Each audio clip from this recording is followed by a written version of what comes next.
Fala, geração Zap! A partir de agora vocês vão acompanhar uma série de vídeos aqui em Minas Gerais. Mais especificamente, hoje eu estou aqui em Ouro Preto, visitando os pontos turísticos. E tudo aquilo que a gente discutiu em sala de aula, falando sobre o ciclo de ouro, agora tu vai acompanhar de perto, vendo os melhores momentos, as imagens e tudo, na verdade, relacionado à história do período da Inconfidência Mineira e do século do ouro, né? O ciclo do ouro que o Brasil viveu, e a gente está aqui agora realmente se sentindo como dentro do livro de história. A gente já pede para vocês curtirem nossos vídeos, continuarem acompanhando, e a gente se vê por esses vídeos então que a gente vai continuar produzindo em Mariana e em Ouro Preto. Bora!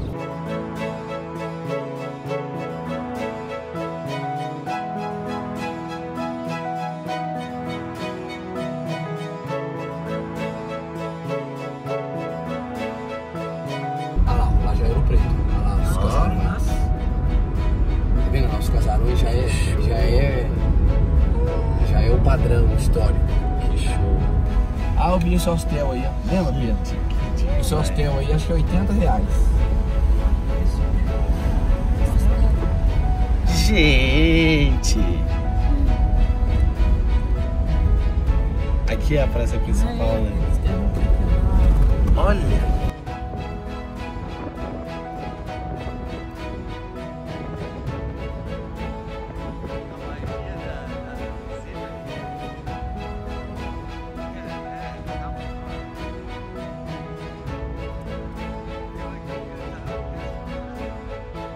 E a nossa primeira parada é o Museu da Inconfidência.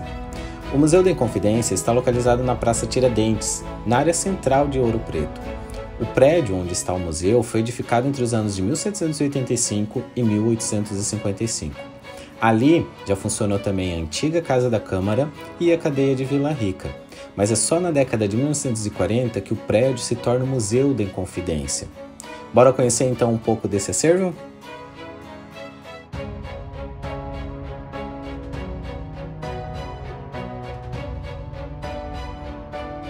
Os primeiros espaços do museu nos faz pensar como que era a vida cotidiana mineira nos séculos XVIII e XIX. Armas, brasões, objetos de pedra-sabão, até os meios de transporte.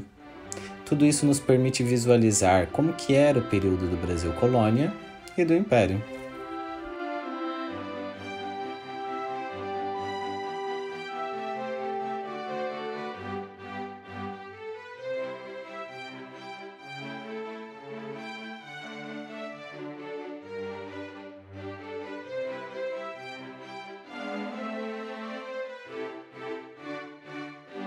Também vemos imagens que retratam como que era o cenário de Minas Gerais naquele período, objetos, ferramentas que eles utilizavam para a extração do ouro.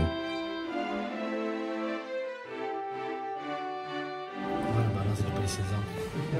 Que coisa, né? A balança de precisão.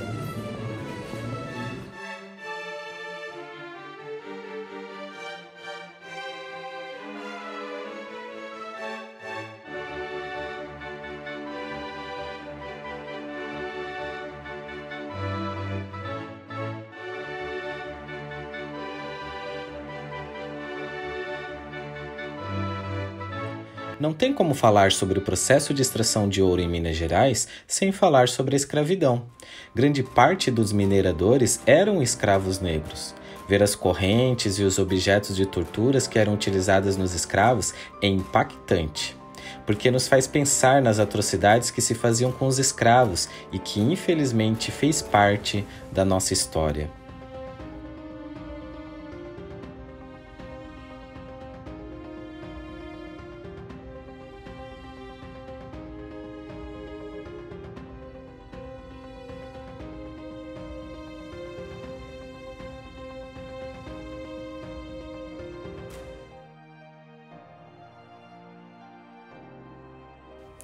Na sala Inconfidência, percebe-se a intenção de recriar um imaginário, através dos objetos que pertenceram aos Inconfidentes e dos documentos daquela época. Encontramos os autos da devassa, além do documento de sentença de execução de Tiradentes, solicitado pela rainha Dona Maria I. Tiradentes foi condenado pelo horroroso crime de rebelião e alta traição. No documento também fica estabelecido que ele deveria ser enforcado e, abre aspas, nela morra a morte natural para sempre e que separada a cabeça do corpo seja levada à Vila Rica, onde será conservada em poste alto junto ao lugar da sua habitação, até que o tempo a consuma e que seu corpo seja dividido em quartos e pregados em iguais postes pela entrada de Minas Gerais, nos lugares mais públicos, principalmente no da Varginha e Cebolas, que a casa da sua habitação seja arrasada e salgada, e se conserve para a posteridade a memória de tal abominável réu e delito, e que, ficando infame para seus filhos e netos, lhes sejam confiscados seus bens para a coroa e Câmara Real.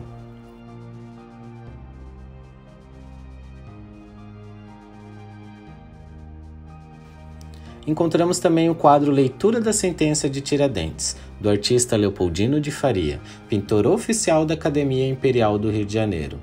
A tela possui 3 metros de largura por 2 metros de altura e já passou por 4 intervenções de restauro ao longo dos anos.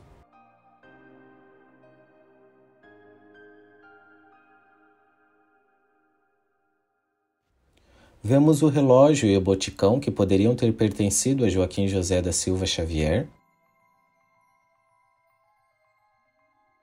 Outro grande destaque da sala são as traves da forca de Tiradentes. Saímos dessa sala bem iluminada para entrar no Panteão dos Inconfidentes. Os espaços bem iluminados é uma forma simbólica de nos remeter aos séculos das luzes, aos ideais iluministas, e que inspirou o movimento dos Inconfidentes. No centro, vemos uma placa registrando o nome de todos os envolvidos no movimento. Em 2011, ossadas identificadas dos Inconfidentes José de Rezende Costa, João Dias da Mota e Domingos Vidal de Barbosa foram sepultadas no Panteão, totalizando então a 16 Inconfidentes identificados. Os outros 10 têm paradeiro desconhecido. E claro, a bandeira símbolo do movimento, um triângulo vermelho com a inscrição em latim Libertas quae seratamen, que significa liberdade ainda que tardia, o lema dos Inconfidentes.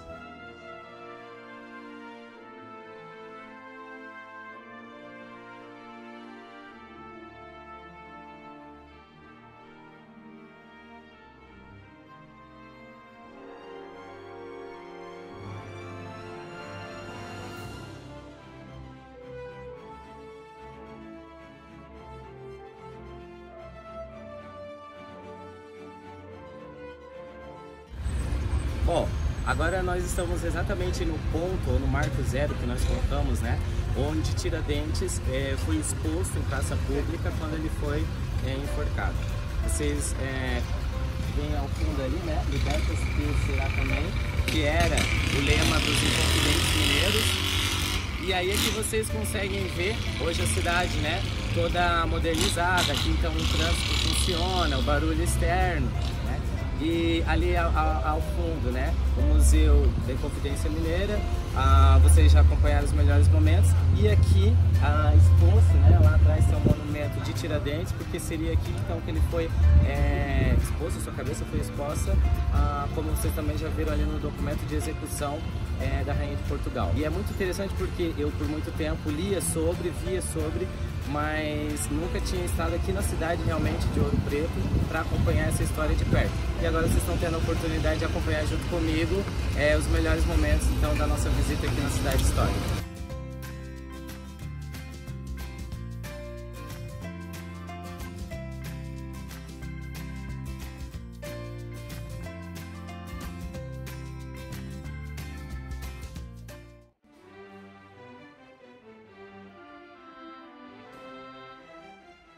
Muito legal. Daqui era para casamento.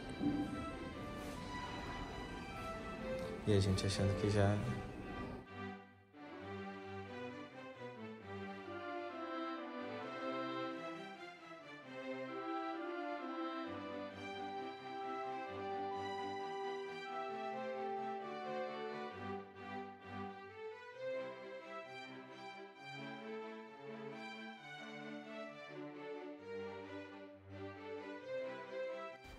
Agora, o que é interessante nessa última sala do primeiro piso do museu é que ele é destinado ao personagem histórico que tradicionalmente é mencionado quando a gente fala em independência do Brasil, Dom Pedro I. Porque, de fato, a independência aconteceu com o ato de Dom Pedro, mas as lutas e as revoltas pela independência foram um processo muito mais complexo que o grito do dia 7 de setembro. E a Inconfidência Mineira foi só uma dessas lutas, que abrange todo um processo de independência. Mas isso já é uma outra história.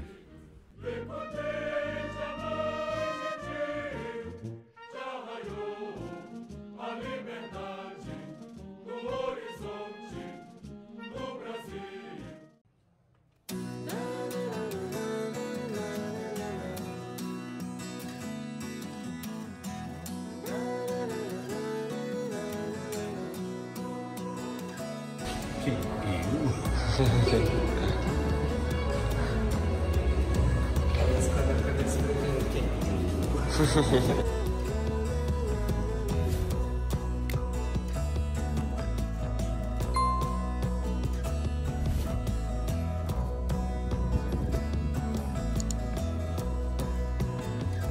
gente tá andando agora a pé nas ruazinhas de Minas, aqui de Ouro Preto.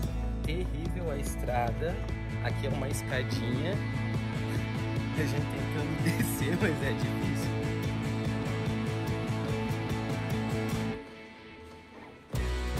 Aqui tem os impostos e tudo para Portugal e por consequência também para a Inglaterra. E aí a gente se coloca a pensar.